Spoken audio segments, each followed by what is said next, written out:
అందరికీ నమస్కారాలు. పవన్ కళ్యాణ్ గారు ఎలక్షన్స్ ముందు చాలా ఆయన యొక్క కేడర్‌కి, ఆయన యొక్క కార్యకర్తలకి, జనసేన యొక్క ఫ్యాన్స్‌కి, కార్యకర్తలకి ఎన్నోసార్లు రిక్వెస్ట్ చేసుకోవడం జరిగింది. అయ్యా!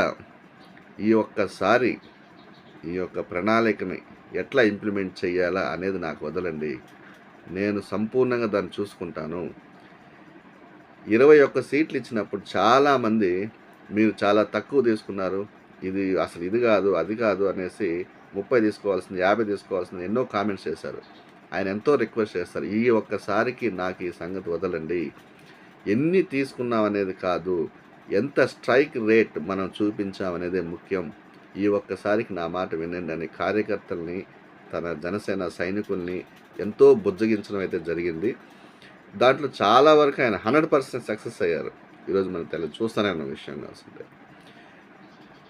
ఆయనలో ఇంకో కోణం ఉంది.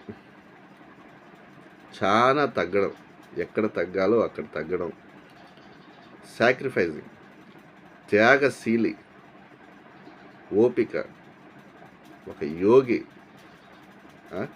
ఆయన కనిపించడానికి ఒక సినిమా హీరో అయినా కూడా, సినిమా హీరోలో మామూలుగా డ్యాన్స్ చేస్తూ ఉంటారు, గంతులు వేస్తూ ఉంటారు, ఎన్నో చేస్తూ ఉంటారు. ఇంత ఉన్నా కూడా ఆయన ఒక మనసులో అంతర్గతంగా ఎంత సంయమనం పాటించి, ఎంత త్యాగంతో సాక్రిఫైజింగ్ చేసి ఈరోజు 21 అవుట్ ఆఫ్ 21 సాధించగలిగారు అంటే కేవలం ఆయన చేసినటువంటి 100% కృషి, 100% ఎఫర్ట్స్ అనేటివి పుష్కలంగా కనిపిస్తున్నాయి. నిజంగా ప్రతి ఒక్కరు కూడా ఆయన మన రాష్ట్రానికి చేసినటువంటి త్యాగానికి, మన రాష్ట్రానికి చేసినటువంటి మేలుకి హ్యాట్స్ ఆఫ్ చెప్పాల్సిందే. ఆయన ఒక బ్రిడ్జ్ లాగా, వారధిలాగా ఏర్పడి ఎట్టి పరిస్థితుల్లో కానీ వైసీపీ ఆపోజిషన్ ఉన్న సీట్స్ యొక్క ఓట్లు చీలకూడదు అనే ఒక దృక్పథంతో కంకణం కట్టుకుని ఆయన చేసినటువంటి కృషి ఈరోజు ఆయనకి ఫలితం దక్కించింది.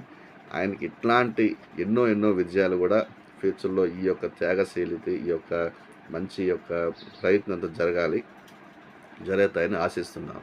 నమస్కారం.